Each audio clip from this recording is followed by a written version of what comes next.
โจหรือไนโกนลูกวันอาทิตย์ถอมตั้งไหนคะ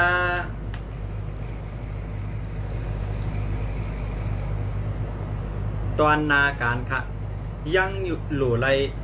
เมียขับบุญพรแตนเปินแหล่เจ็บหูจอมโปเล่งแม่เล่งเฮามีหลายเมียวค่ะ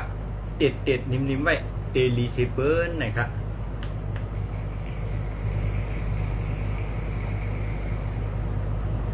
ตอนการเงินค่ะตาไล่ตาออกยังขับขึงจัดการได้หลีอยู่ดีลำล่องยังมีตาไล่พิเศษเข้ามาแทงอยู่นะครับ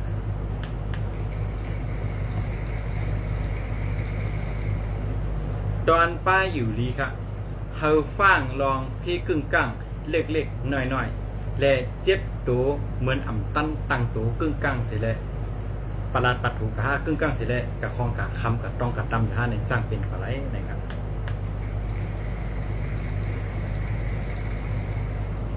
ตอนตั้งหักก้นมีกบกูยังตึกสอนว่ามีตังเซอร์ไว้ในขิงในหักกันดีอยู่แต่มีตีตั้งตีไรเหตุการณ์ดีโคมกันนะครับ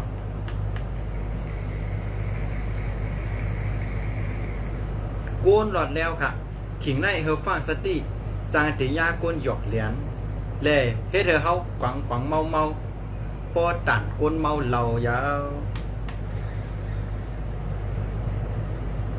ตอนสีกำเกี่ยวนะ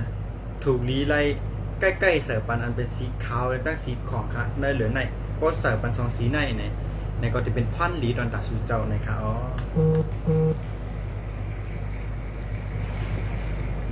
ตอนการกำเกี่ยวถูกลีไล่มีน้ำหอมหาทัดจอยกำเกี่ยวในค่ะอ๋อ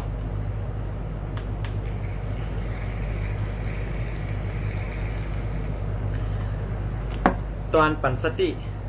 อย่าลืมว่าการต้วยปีต่างเจ็ดลูกวันในมันตอนตาก้นตั้งนำค่ะอ่ำใจตอนตาก้อนแล้วก้อนหนึ่งก็สั่งคาหูเข้มหมานแมนเอาลี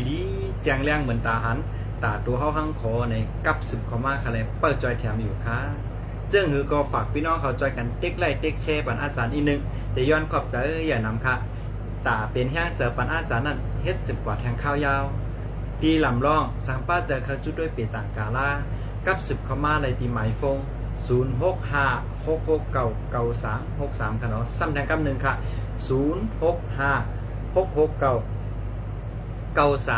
0656699363เลยครับเงาตุ้งตอนตาโกนเจ็ดวันกูเลินอาจารย์ได้เอาลงไว้ปันเต็มทวนยาวขา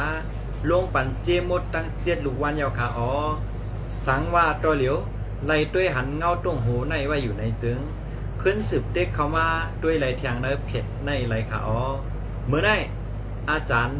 ย้อนกึดยังไว้กันได้ก่อนค่ะทบยากันแทงเมื่อเนื้อเงาตุ้งหูนะหมันแม่นข้าเฮาอาจารย์ปัทวีปัทมวิชัยเหมื่อสูงค่ะ